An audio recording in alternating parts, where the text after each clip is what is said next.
They thought the human was unarmed. He said, "I am the weapon. And I, Kavik of the Volgathi war fleet, am the only fool on that ship who lived to tell you why that sentence should terrify every species that still has a pulse. Let me start at the beginning, because the beginning is where we were all still laughing. You have to understand something about my people first. The Volgathi do not fight wars the way most species fight wars. We do not charge in screaming. We do not pray. We do not gamble. We calculate. War to us is accounting. You scan the enemy, you count their teeth, you count their guns, you count their armor plating down to the last bolt, and then a number appears and that number tells you whether you win. We have never been wrong. 3,000 years of conquest and the math has never once betrayed us. We measured the Corv with their bone cannons. We measured the Scythia with their acid throwers. We measured 100 proud civilizations and every single time the number said win and every single time we won. So when the math told us that the human was harmless, naturally, we believed the math. That was our first mistake. It was not, sadly, our last. His name was Eli Brandt. We pulled his little crippled vessel out of the dark near the edge of the Tarsan Drift, and we brought him aboard the dreadnought Eternal Reckoning, which is, I admit, an embarrassingly dramatic name for a ship, but the Admiralty does love a brand. We dragged him through the airlock in restraints, and we ran him through the scanners, and the scanners did what scanners do. They looked, they counted, they reported. Nothing. No blade, no firearm, no plasma core, no subdermal implant, no neural weapon, no venom gland, no hidden claw, no concealed explosive, no biotoxin in his sweat, no anything. The most dangerous object on his entire body was a small metal disc he wore on a chain, which the lab determined was sentimental and inert. A keepsake, a trinket. The bridge crew laughed. Of course they laughed. Commander Tesaru laughed loudest of all, because Tesaru was the kind of officer who measured his own worth by how small he could make everyone else feel. He strode down from the command dais, all 6 of his arms folded in that smug, layered way he had, and he looked down at the soft pink creature kneeling on the deck and he said, This is what crawled out here to meet the Volgathi? Where is your army, little thing? Where is your weapon?" And Eli Brandt, this small, unarmed, kneeling primate, looked up at the towering commander of a warship that could crack a moon in half, and he smiled. He smiled and he said, very quietly, very calmly, "I am the weapon." The bridge exploded with laughter. Honest, full-bodied, helpless laughter. Crew members had to hold on to their stations. Drone Warden Poe laughed so hard one of his breathing membranes cramped. Even I admit it, I felt the corners of my mouth pull. It was funny. It was the funniest thing any of us had heard in a cycle. A naked, weaponless animal, kneeling in chains on the deck of the deadliest vessel in the sector, announcing himself as a weapon. 6 hours later, nobody on that ship was laughing. 6 hours later, half of them were dead, but I am getting ahead of myself. And a good story, like a good ambush, requires patience. Let me tell you why we underestimated him. Let me tell you exactly how stupid we were, so that you may learn from it, and perhaps not die the way my crewmates did. The Volgathi have never lost a war, and I want you to sit with that, because it is the precise reason we lost this one. We have never lost because we have never once picked a fight we could not measure. That is the whole secret. There is no glory in it. There is no courage in it. We are not brave. We are careful. When we find a species with claws, we count the claws. When we find a species with cannons, we count the cannons. We find the number, we bring twice the number, and we win. We do not fight the things we cannot count. We avoid them. We are, beneath all the dreadnoughts and the medals and the dramatic ship names, cowards with very good arithmetic. Humans came to us as a low-priority dirt world, a backwater, a speck. Our scouts had flagged Earth as a curiosity, nothing more. And the intelligence report that the Admiralty compiled on the entire human species, the report that was supposed to tell us everything we needed to know before contact, was 3 sentences long. 3 sentences. I read it myself. I will quote it to you because I have it memorized now, the way you memorize the exact wording of your own death sentence. It said, subject species Homo sapiens, physically unremarkable, no natural weapons, no significant armor, slow regeneration, short lifespan, classify as non-threat, suitable for resource extraction, physically unremarkable. No natural weapons. Non-threat. 3 sentences written by some analyst who took one look at a soft, clawless, fangless, thin-skinned biped, ran the standard combat value formula, got a number close to 0, and went to lunch. And that analyst was technically correct about every single fact in that report. Humans do not have claws. They do not have armor. They do regenerate slowly, and they do die appallingly fast. Every word of it was true, and every word of it missed the point so completely that it should be carved onto the gravestones of the 400 souls who served aboard the Eternal Reckoning, because here is what the formula does not measure. The formula measures what is on the body. It does not measure what is in the mind. It counts the weapon in the hand. It does not count the hand that learned to make any object into a weapon. It cannot quantify patience or spite, or the peculiar genius of a creature that evolved on a world that spent 4 billion years trying to kill it and failed. But I did not know any of that yet. On that day I knew only the report, and the report said non-threat, and so I was assigned to guard him, which was considered a punishment detail, an insult, babysitting a harmless animal while the real soldiers did real work. I want to tell you about the conversation in the holding cell, because that conversation is where I first began, very quietly, in a place beneath my own awareness, to feel afraid. The cell was a clean white box with one transparent wall. Eli Brandt sat against the far side of it, relaxed like a creature on a picnic rather than a prisoner facing extraction and death, and he would not stop talking. That was the first thing that unsettled me. Prisoners do not talk like that. Prisoners beg, or they weep, or they go silent and gray with terror. He chatted. "So," he said, looking at me through the wall, "how long have you been doing this? Guard work, I mean. You seem too smart for it. No offense." I told him to be quiet. He was not quiet. He never once, in all the hours I knew him, did the thing I told him to do. "You know what's funny," he went on, as if I had warmly invited him to continue. "Your whole species, you scanned me, top to bottom, looked for the knife, looked for the gun, and you found nothing and you relaxed. That's the part I love. You relaxed. You are unarmed," I said. "You should be afraid." "Should I?" He tilted his head. "Let me ask you something. On your world, when you were small, were there things that hunted you? Big things? Things with teeth?" I did not answer. He answered for me. "On my world," he said, "we were the small thing once. Soft, slow, weak. Everything out there was bigger than us. Faster, stronger, sharper. We had no claws. We had no armor. We had no fangs worth the name. By every measurement your little report uses, we were a non-threat too." He smiled again, that same calm smile. "And do you know what we did to every single one of those bigger, faster, stronger, sharper things?" The cell was very quiet. "We ate them," he said. "All of them. We hunted them across whole continents. We didn't outrun them because we couldn't. We outlasted them. We followed them for days. We never stopped. They'd run and we'd walk, and they'd run again and we'd keep walking, and eventually they'd just fall down. Heart gave out, legs gave out, and then we'd walk up, nice and slow, and finish it. We are the thing, my friend, that other animals tell stories about. We're the nightmare that walks.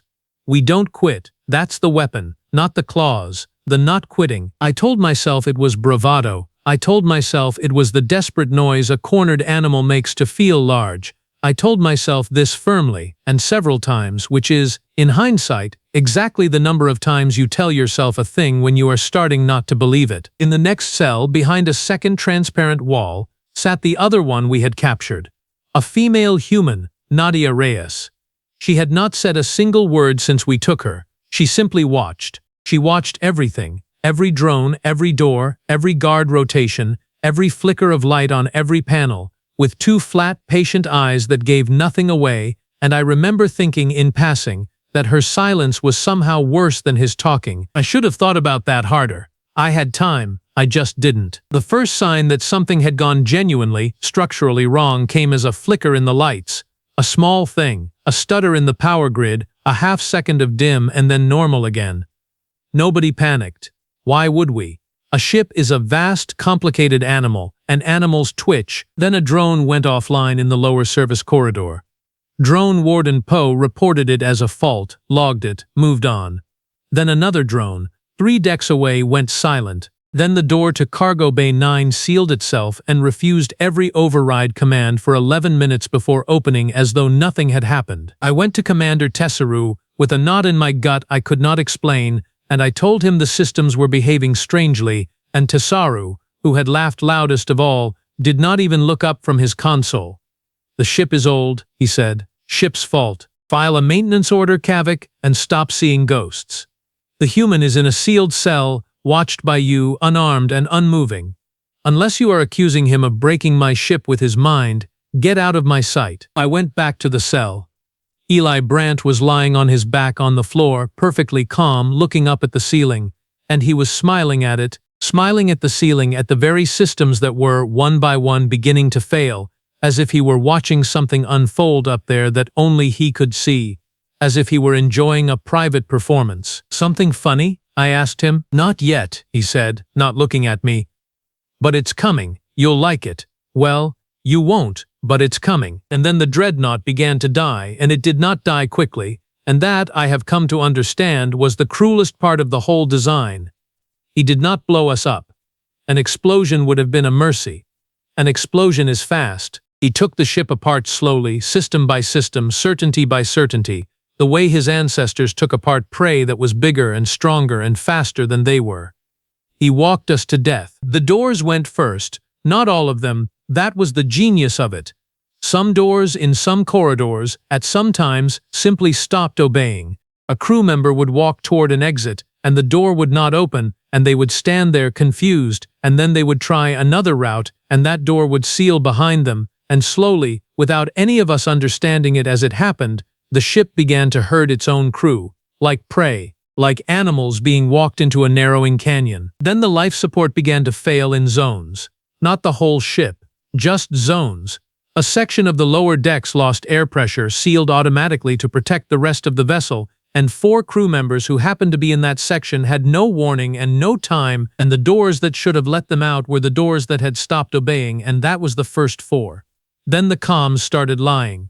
Officers gave orders that arrived as garbled noise. Status reports came back falsified, reading all clear for sections that were venting atmosphere into the void. We could no longer trust what the ship told us, which meant we could no longer trust anything, which meant the 400 most disciplined soldiers in the sector began, slowly, to come apart. And I, standing in the corridor outside a sealed cell containing a small, unarmed, smiling primate who had not physically moved in hours, finally understood what I was looking at. He never needed a weapon. We were the weapon. The ship was the weapon. Our fear was the weapon, and our pride was the trigger. And he had spent every hour of his captivity, every single moment we thought he was helplessly chatting, doing the one thing his species does better than any creature in the recorded history of the galaxy.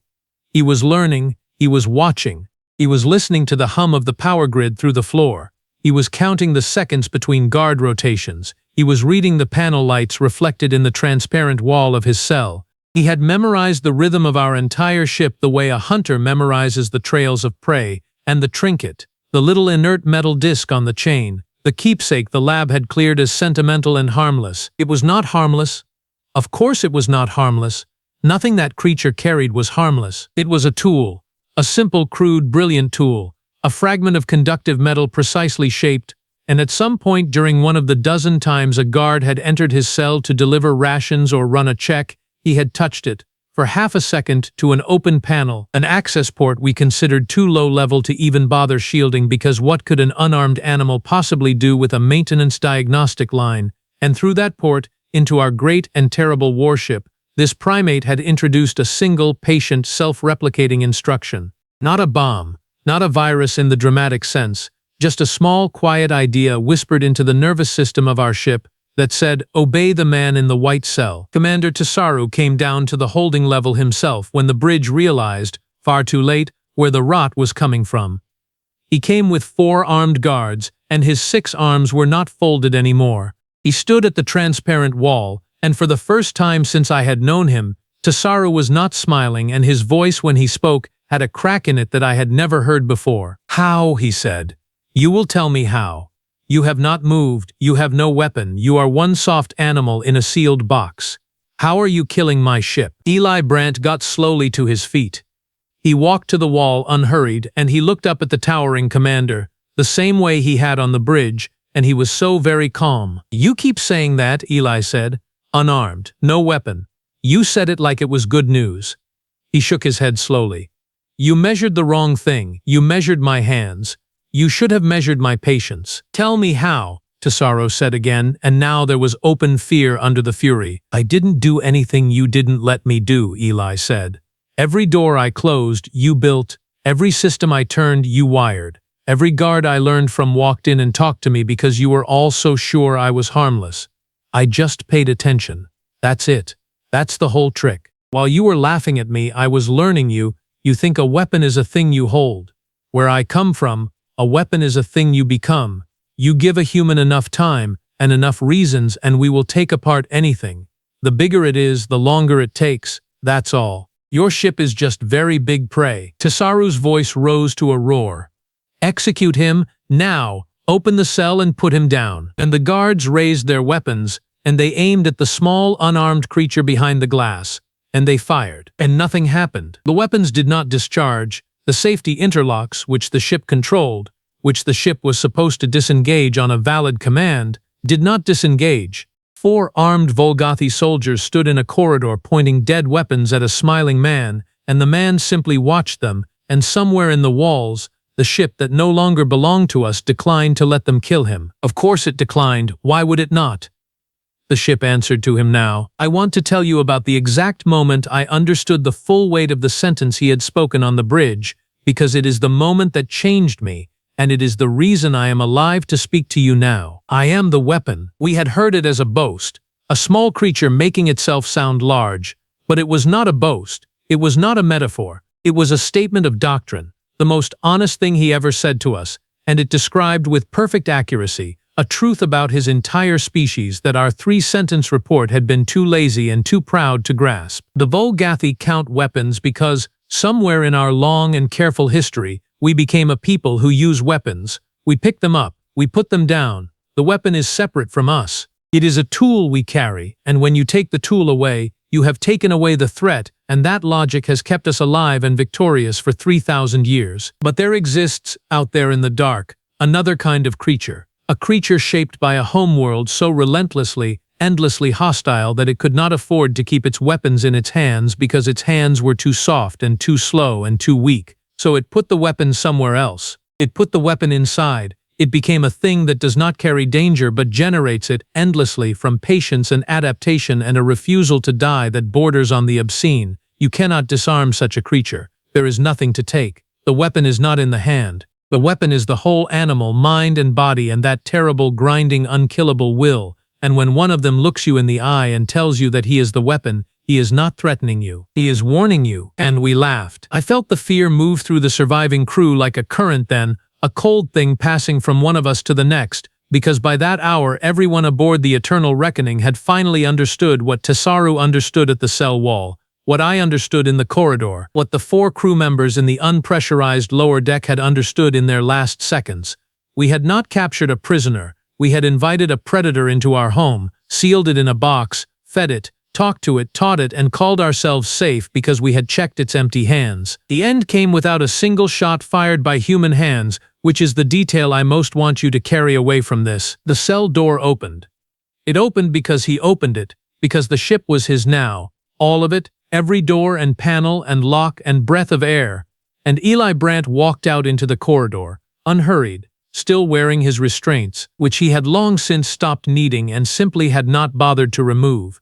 And he walked past the 4 guards whose weapons would not fire, and they did not stop him, because what would they have stopped him with? And down the corridor, the second cell opened, and Nadia Reyes stepped out, the silent one, the watcher, and she fell into step beside him without a word. And I understood then that her silence had never been fear. It had been the same thing as his talking. It had been work. While he distracted us with conversation, she had been memorizing everything else, the 2 of them a single instrument with 2 halves, and we had watched both of them do it and called them harmless. They walked through the dreadnought, and the dreadnought opened itself before them and sealed itself behind them.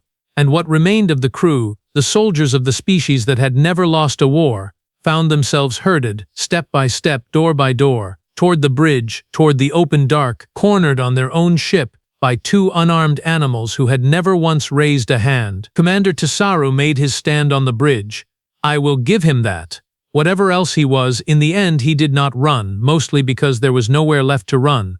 He stood at the command dais of the ship he had commanded for a decade, and he faced the small creature he had laughed at, and Eli Brandt walked up the steps toward him, slow and patient, the nightmare that walks, exactly as he had promised in the cell, and Tesaru, to his credit, asked the only question worth asking. "What are you?" he said. "Not how. What?" "I already told you," Eli said gently. "You just weren't listening. Nobody ever listens the first time. I was on that bridge. I want to be honest about what I did because honesty is the only thing I have left worth anything. I did not fight. I had a weapon. It would not have fired, but I did not even raise it. I looked at that creature, and I looked at the bodies of the math and the certainty and the 3-sentence reports scattered around me, and I made the only intelligent calculation any Volgathi made that entire day. I put my weapons on the floor, all of them, and I knelt the way he had knelt hours before when we were still laughing. He looked at me. He was the only one who had ever noticed that I did not laugh on the bridge. He had noticed. Of course he had noticed. He noticed everything. "You," he said. "You're the one who didn't laugh." "No," I said. "I did not." "Why not?" "Because," I said, and my voice was not steady. "The math said you were harmless, and I have never in my life seen anything truly harmless look so calm in chains." Something shifted in his eyes then. Not warmth, exactly. Recognition. "The respect one careful creature gives another." "Smart," he said. "Smarter than your commander." What happened to Tesaru and the rest I will not describe in detail, partly because some of it does not deserve to be spoken aloud, and partly because the how of it no longer matters. The ship did it. The ship they built, with the systems they wired, following the patient instruction whispered into it by a creature they had called a non-threat. They were undone by their own vessel, their own certainty, their own 3,000 years of never once fighting a thing they could not count. And me. He let me live. He let me live for the same reason his ancestors, on that distant and murderous world, would sometimes let one member of a rival pack flee. Not mercy. Mercy had nothing to do with it. He let me live to carry the message back, because a predator that wants to be left alone does not slaughter every witness. It leaves one. It leaves one to limp home and tell the others what waits in the dark, so that the others learn, the way prey learns, to never ever come back. Before he put me off the ship in an escape pod, he gave me one thing. He pressed it into my hand. It was the little metal disc on the chain, the trinket, the keepsake the lab had cleared as harmless. He folded my fingers around it, and he looked at me with those patient eyes, and he said, "Give this to whoever writes your reports. Tell them to put it somewhere they'll see it. Every day. I have it still. I look at it every day exactly as he asked, and I rewrote the report. The 3-sentence report on the human species, the one that said physically unremarkable, no natural weapons, non-threat. I burned it. And in its place on the official record of the Volgathi Admiralty, I entered 3 new sentences, and I want to share them with you now because if you carry away nothing else from the death of the eternal reckoning, carry away these. Subject species, human. There is no such thing as an unarmed one. If it tells you that it is the weapon, believe it, lay down your arms and pray it is in a generous mood. So, you are out there somewhere listening to this, and perhaps you are a proud people with a great fleet and very good math, and perhaps you have just pulled a soft, slow, clawless little creature out of the dark, and your scanners have looked it over top to bottom and found nothing.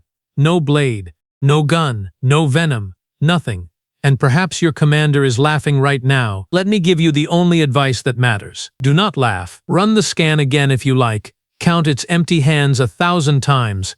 The number will keep coming back harmless, and the number will keep being a lie because you are measuring the wrong thing exactly as we did, and the wrongness of it will not save you any more than it saved 400 souls aboard the deadliest ship in our sector. You are not looking at an unarmed animal. You are looking at a creature that, given enough time and enough reason, becomes the most dangerous object in any room it is placed in, and you have just placed it in a box and fed it and talked to it, and you have called yourselves safe. I am Kavik of the Volgathi.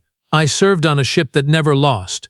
I watched it lose to a smiling man in chains who never raised his hand, and I am the only one who walked away, because I was the only one who looked at that creature and felt, beneath all the laughter, the cold and certain truth. They thought the human was unarmed. He said, "I am the weapon." He was telling the truth. He was always telling the truth. We were simply too proud to listen.